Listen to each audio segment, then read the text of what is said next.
तो विद्यार्थियों, आज हम बात करेंगे हिम्मत और ज़िंदगी पाठ की आलोचना के बारे में और संपूर्ण पाठ आलोचना आज करेंगे और अगले वीडियो में हम क्वेश्चन आंसर लेके आएंगे।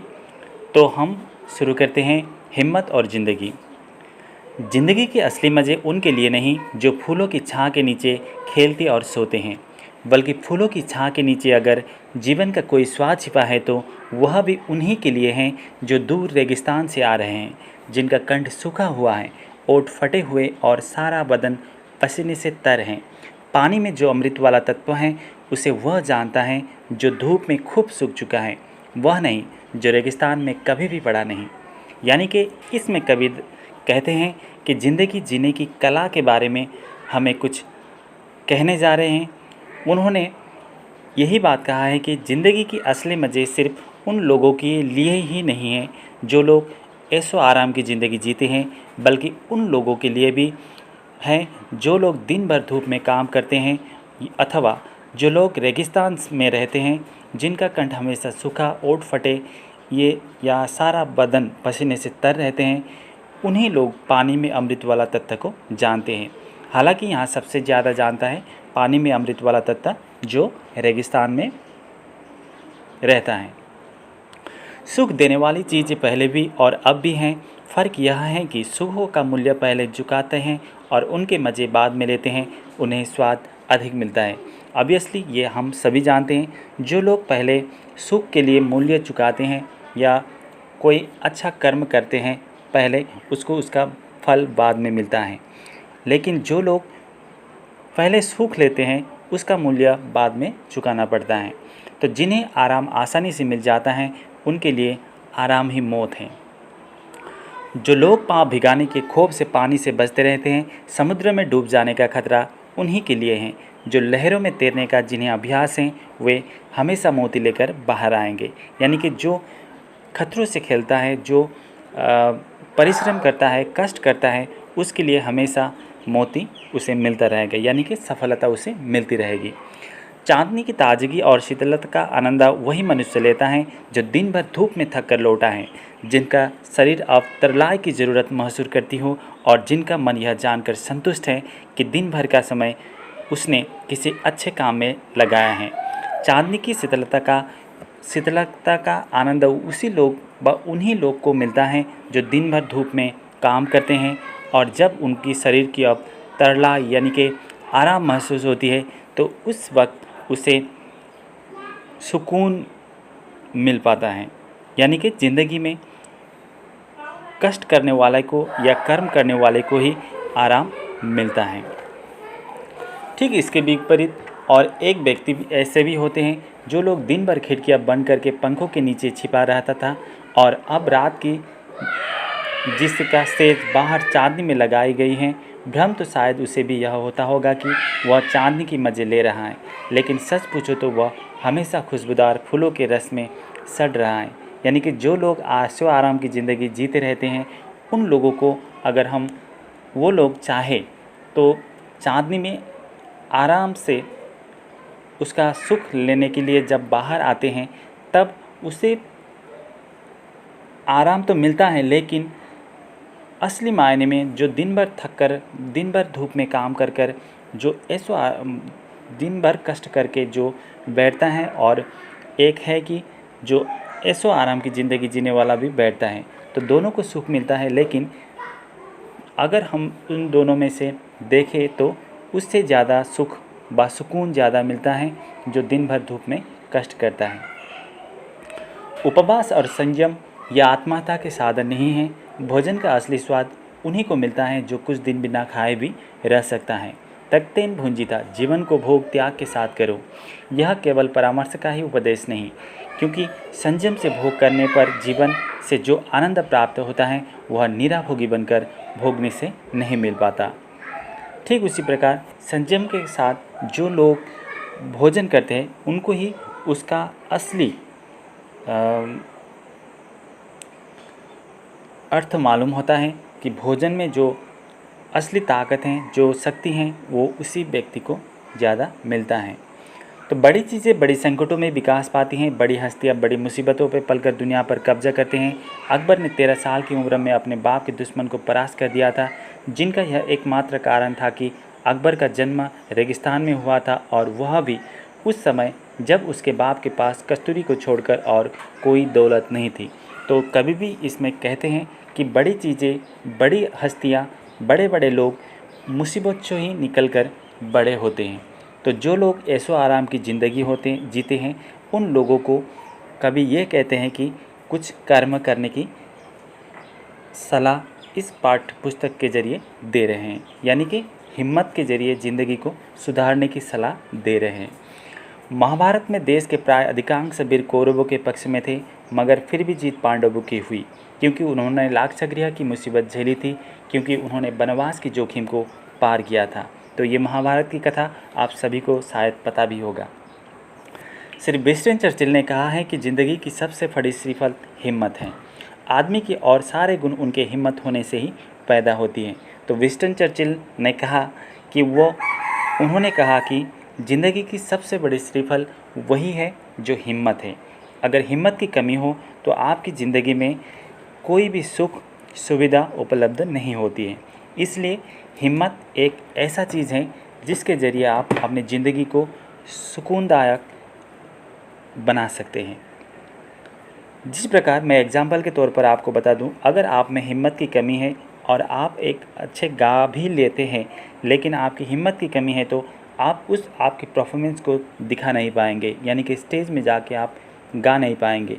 तो उसमें हिम्मत की कमी के कारण आपका जो टैलेंट है, आपकी जो क्वालिटी है, वो आप में ही समेट कर रह जाती है।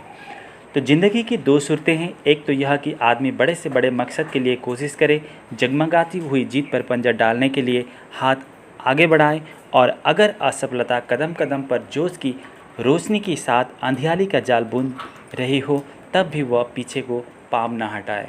ज़िंदगी की कवि ने यहाँ ज़िंदगी की दो सूरत की बात कहा है।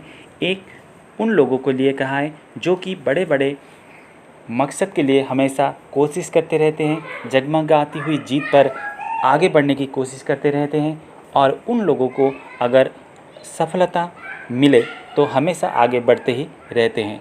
तो कभी यही कहते हैं,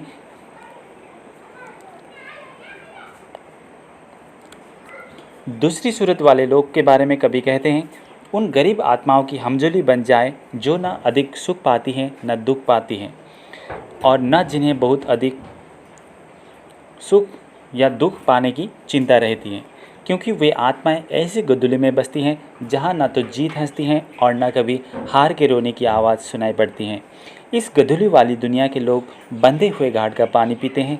वे ज़िंदगी के साथ जुआ नहीं खेल सकते, और कौन कहता है कि पूरी ज़िंदगी को दांव पर लगा देना कोई आनंद नहीं है।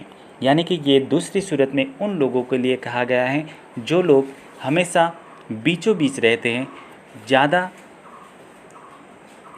ज़्यादा बड़ा मकसद लेकर ये लोग आगे बढ़ने की कोशिश नहीं करते, और ना कि इन लोगों के बीच ज़्यादा दुख होता है ना सुख होता है। ये बीच दरार में रहते हैं, जैसे कि बंधे हुए घाट का पानी। समुद्र में डूबने की क्षमता इनमें नहीं होती है, और समुद्रों से किनारे से कुछ लेकर ये संतुष्ट रहते हैं। अगर रास्ता आगे बढ़ने के लिए निकल रहा हो तो फिर असली मज़ा पाँव बढ़ाए जाने में ही है। तो कभी कहते हैं कि अगर हमें सफलता मिलती रहे तो आगे बढ़ना ही अच्छा होगा व बेहतर होगा।